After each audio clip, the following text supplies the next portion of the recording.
முன்னாடி ஒரு house wife தான். +2 தான் என்னோட குவாலிஃபிகேஷன். நான் தெலுங்கு தான் படிச்சேன். இங்க வந்ததுக்கு அப்புறம் கூட தமிழ் நான் சரியா கத்துக்கல.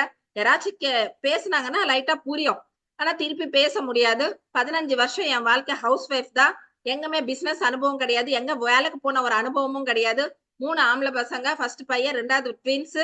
எங்க ஹஸ்பண்ட் ஒரு பிரைவேட் எம்ப்ளாயா இருக்கும்போது உங்க எல்லாருக்கும் தெரியும். நல்ல ஜாப் சாட்டிஸ்பாக்சன் இருக்காது. சரி கூட ஏதாச்சும் பிசினஸ் பண்ணலாமே அப்படின்னு சொல்லிட்டு நிறைய அவருக்கு ஹெல்ப் பண்ணியிருக்கேன். என்னோட ஜுவல்லரி கொடுத்து ஏதாச்சும் பிசினஸ் பண்ணலாம், ஏதாச்சும் முன்னேறலாம் அப்படின்னு நிறைய விஷயம் பண்ணியிருக்கோம். ஆனா பிசினஸ் பாத்தீங்கன்னா உங்களுக்கே தெரியும், நஷ்டம் தவிர எங்களுக்கு ஒன்னும் வரல. அதுல நிறைய நஷ்டமானதுக்கு அப்புறமா ஓமன் அண்ட் கண்ட்ரிக்கு போயிட்டு கூட அவர் 2 வருஷம் ஒர்க் பண்ணாரு அந்த பணத்துக்காக. அப்ப குழந்தைங்களோட எஜுகேஷன் எங்களுக்கு அதிகமாயிட்டே இருக்குது. ஆனா சம்பளம் பார்த்தா ரொம்ப கம்மியா இருக்கு. பிசினஸ் பார்த்தா எதுவுமே கிடையாது. அந்த டைம்ல தான் எனக்கு பக்கத்து வீட்டுல அந்த ஒரு அக்கா மூலமா தான் இது அறிமுகமான போது நான் பிசினஸா இது பார்க்கல. ஹெல்த் கேர் ப்ராடக்ட்ஸ் ஏதோ இருக்கு இல்லையா, ஃபர்ஸ்ட் நம்ம யூஸ் பண்ணலாம். நான் சொன்னேன் இல்லையா, ஹெல்த் இருக்கு வெல்த் இருக்கனே. நான் பார்த்தது ஃபர்ஸ்ட் இந்த பிசினஸ்ல ஹெல்த் தான் பார்த்திருக்கேன். நல்லா இருக்கு இல்லையா, சரி நான் ஃபர்ஸ்ட் எடுத்துக்கிறக்கா. எனக்கு நிறைய ப்ராப்ளம்ஸ் இருக்கு. கால்சியம் கம்மி, பிளட் கம்மியா இருக்குது, இரகுலர் பீரியட்ஸ், நிறைய ஒரு லேடிஸ்க்கு என்னென்ன பிரச்சனைங்க இருக்குது எல்லா பிரச்சனையும் எனக்கு இருந்தது. ஃபர்ஸ்ட் நான் யூஸ் பண்ணி பாக்குறேன். நான் யூஸ் பண்ணேன். உடனே அம்மா அப்பாக்கெல்லாம் ஷேர் பண்ணேன். எனக்கு நல்லா இருந்தது. ஏன் இது எடுத்து செய்யக்கூடாதுன்னு தோணுது. ஆனா எதுவுமே புரியாது, எப்படி செய்யறதுன்னு தெரியாது. ஒரே ஒரு அவார்ட் ஃபங்க்ஷனுக்கு போனேன். அங்க கவனிச்ச விஷயம் என்னன்னா, முதலீடு கிடையாது. அப்ப நம்ம எதுவுமே இங்க நஷ்டம் இல்ல. நம்ம நஷ்டம் ஆகிறது கிடையாது. யாருமே நஷ்டம் பண்ண மாட்டோம். 2வது பாத்தீங்கன்னா, நம்மளுக்கு எந்த டைம் பிடிக்குமோ அந்த டைம்ல நம்ம பண்ணிக்கலாம். பிடிக்கிறதுன்றதோட எந்த டைம் ஃப்ரீயோ அந்த டைம்ல இது நம்ம செஞ்சுக்கலாம். லேடிஸ் எல்லாருக்குமே குழந்தைங்க ஸ்கூலுக்கு போயிட்டு ஸ்கூல்ல இருந்து வர நேரம், அந்த ஃப்ரீ நேரம் தான் நான் இது எடுத்துக்கிட்டேன். அவர்கிட்ட கேட்டது கூட எங்க ஹஸ்பண்ட், அந்த ஃப்ரீ டைம்ல நான் இந்த பிசினஸ் பண்றேன் அப்படின்னு சொல்லி ஆரம்பிச்சேன். சரின்னு சொல்லிட்டு ஒத்துக்குனாரு.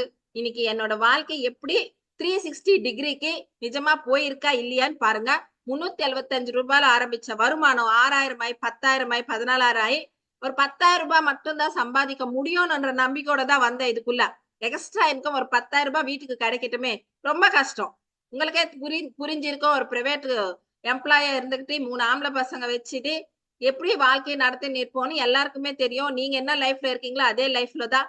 அங்க 54 63,000 வரும்போது தான் இந்த பிசினஸ் பொட்டன்ஷியல் எங்களுக்கு புரிஞ்சிருக்கு. ஆனா மார்ச் 2020 கோவிட் வர ஆரம்பிச்சது, கரோனா. அந்த டைம்ல தான் இந்த பிசினஸ் நிறைய லேடிஸ் வெளியே மீட்டிங்ஸ்க்கு வாங்க. நிறைய ஜென்ஸ் வேலைக்கு போய் வந்திருப்பாங்க. மீட்டிங் வாங்க, புரிஞ்சுக்கோங்க, இந்த பிசினஸ் சூப்பரா ஆகும், 2025 இந்த மாதிரி ஆகும் நான் சொல்லும் போது மீட்டிங் வரதுக்கு டைம் கொடுக்க மாட்டாங்க, வீட்டுல அனுப்ப மாட்டாங்கன்னு சொல்லுவாங்க. ஆனா 2020 ஜூம் பண்ணும்போது எல்லாரும் லிங்க் அனுப்பும் போது வீட்டுல உட்கார்ந்த மாதிரி ஜூம் லிங்க் ஆன் பண்ணிட்டு எல்லாரும் பார்க்க ஆரம்பிச்சாங்க. எல்லாரும் தெரிஞ்சுக்கினாங்க. அந்த டைம்ல எல்லாருக்கும் ஆரோக்கியம் தேவைப்பட்டுச்சு, ஆதாயமும் பணமும் தேவைப்பட்டுச்சு. அப்ப இது 2 விஷயம் தேவைன்னும் போது அந்த டைம்ல ரொம்ப growth ஆயிடுச்சு இந்த பிசினஸ். என் மூலமா வந்தவங்க கூட நிறைய growth ஆனாங்க. நானும் growth ஆயிட்டே வந்தேன். அந்த growthன்றது பாருங்க, 1 லட்சம் தொட்டு இருக்கு, 1.25 லட்சம் தொட்டு இருக்கு, 1.5 லட்சம் ரூபாய் போயிருக்கு, 2 லட்சம் ரூபாய் ஆயிருக்கு. இந்த மாதிரி 2, 2.5 லட்சம், 2,22,000, 2,52,000, 2,290, 3,11,000, 3 லட்சம் ரூபாய். இன்னைக்கு 3.5 லேக் சம்பாதிக்கணும்னா, இந்த 3 லட்சம் ரூபாய் சம்பாதிக்கணும்னா எந்த ஃபீல்டு நீங்க போனா வரும்? எத்தனை வருஷம் எக்ஸ்பீரியன்ஸ் இருந்தா வரும்? ரிட்டையர்மெண்ட் ஆனாலும் ஒவ்வொரு ஃபீல்டுல நம்ம இந்த வருமானம் போய் டச் பண்ண முடியாது, எந்த ஃபீல்டுலயும்.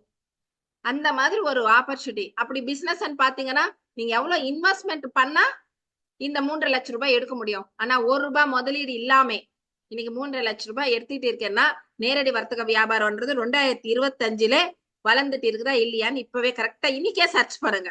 தி கிரேட் பிசினஸ் இன்னைக்கு நீங்க பாக்குற பிசினஸ் நெட்வொர்க் மார்க்கெட்டிங் அப்படின்றது. அடுத்தது கனவுல கூட நினைச்சு பார்க்க முடியாது. நம்ம பிளைட் எல்லாம் நான்லாம், ஏன்னா ஏசி ட்ரெயின், ஏசி பஸ்ஸஸ் இதெல்லாம் கூட எனக்கு சுத்தமா தெரியாது. ஆனா இன்னைக்கு பிளைட் ஜெர்னி அப்படின்னு பாத்தீங்கன்னா, முதல் country Bali Indonesia free foreign trip இங்க நம்மளுக்கு கூட்டு போவாங்க.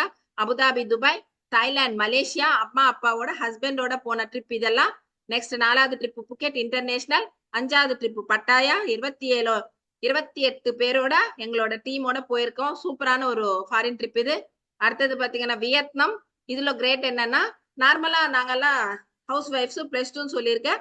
குழந்தைங்க பெருசானதுக்கு அப்புறம் அவங்க ஜாபுக்கு அங்க போனா மேபி அம்மா அப்பா ஒரு வாட்டி கூப்பிட்டு போலாம் அப்படின்னு கூப்பிட்டு போயிருக்கலாம். ஆனா அந்த காலம் போய் இன்னைக்கு 3 பசங்க என் கூட இந்த ட்ரிப்ல வந்திருக்காங்க. த கிரேட் ஃபாரின் ட்ரிப்னு சொல்லலாம். ரொம்ப பெருமையா இருந்தது எனக்கு அவங்க பிளைட் ஏறி உட்காரும் போது. ஏன்னா இன்னைக்கு எல்லாருமே வேலைக்காக போறாங்க. அவங்கவங்க குழந்தைங்க. என் பையன் வேலைக்கு போறா, ஃபாரின் போறா. நானு சுத்தி பார்க்கறதுக்காக கூட்டு போனேன். அப்ப எந்த அளவுக்கு பெருமையா இருக்குதோ பாருங்க. அடுத்த ஃபாரின் ட்ரிப் பார்த்தீங்கன்னா, கனவுல கூட நெனச்சு பார்க்க முடியாது. ஸ்விட்சர்லாந்து. இயற்கை எல்லாம் அங்கதான் இருக்கு. கண்டிப்பா ஸ்விட்சர்லாந்துனா ஸ்விட்சர்லாந்து தான். அடுத்ததா எல்லாமே. அந்த மாதிரி ஒரு சூப்பரான ஒரு கண்ட்ரி. அது ஃபீல் பண்ணி சொல்லுவோம். ஸ்விட்சர்லாந்துன்னு உடனே அந்த 7 நாள் எங்களுக்கு அப்படியே கவனம் வந்தது. எக்ஸலென்ட்டான ஒரு கண்ட்ரி. அடுத்தது ஜெர்மன். இந்த 2 கண்ட்ரிலயும் ரொம்ப என்ஜாய் பண்ணோம். என்னோட ஹஸ்பண்டும் வந்தாரு. அப்பாவும் இந்த ட்ரிப்ல இந்த ஏஜ்ல அவர் என்ஜாய் பண்றது வந்து ரொம்ப பெருமையா இருந்தது. அடுத்தது நம்மளோட கௌதம் பாலி சார் எம்டி கூட அன்னைக்கு போட்டோ எடுத்தோம். அடுத்தது கார். இன்னைக்கு 2 வீலர்ஸ் தான் 2 எடுத்தோம். நார்மல் இன்ஸ்டால்மெண்ட்ல தான் 2 வீலர்ஸ் எல்லாம் கூட டியூ கட்டிட்டு தான் எடுத்திருக்கோம். ஆனா வெஸ்டேஜ் கார் ஃபண்ட் மூலமா இன்னைக்கு ஹோண்டா அமேஸ் 14 லட்சம் ரூபாய் கார் நிக்குது. ஒரு கார் வந்து நான் எடுத்துட்டு போனா பிசினஸ்க்கு எடுத்துட்டு போகும்போது இன்னொன்னு கார் இருக்கணும் அப்படின்னு செகண்ட் ஹேண்ட்ல இன்னொன்னு 2வது காரும் வாங்கியிருக்கோம். இன்னைக்கு 2 கார் நிக்குது. அடுத்தது பாத்தீங்கன்னா எல்லாருக்கும் கனவு. எல்லாரும் லேடிஸ்க்கும் ஜென்ஸ்க்கு எல்லாரோட கனவு தான் வீடு. எனக்கு வீடு அப்படின்னு பாத்தீங்கன்னா ஜாயிண்ட் ஃபேமிலில இருந்தோம். அடுத்தது வாடகை வீட்டுல இருந்தோம். எங்களுக்குன்னு தனியா இடம் வாங்கி வீடு கட்டுற ஸ்டேஜ்ல நாங்க இல்லவே இல்லை. கட்டியிருக்கவும் மாட்டோம். ஆனா வெஸ்டேஜ் மூலமா இன்னைக்கு ஹவுஸ் ஃபண்ட் மூலமா இன்னைக்கு 1,15,00,000 20 லட்சம் வரைக்கும் வீடு கட்டியிருக்கோம். நிஜமா எங்களோட ட்ரீம் ஹவுஸ்ன்னு சொல்லலாம். ஏன்னா நார்மலா ஒரு ஜாயிண்ட் ஃபேமிலினா ஒரு பெட்ரூம் கொடுப்பாங்க. அதுல இருப்போம். அதே டைனிங் ஹால் எல்லாமே அதுதான். ஆனா இன்னைக்கு ஒரு 2 ஹாலோட ஒரு 4 bedroom, next 2 balconies, duplex house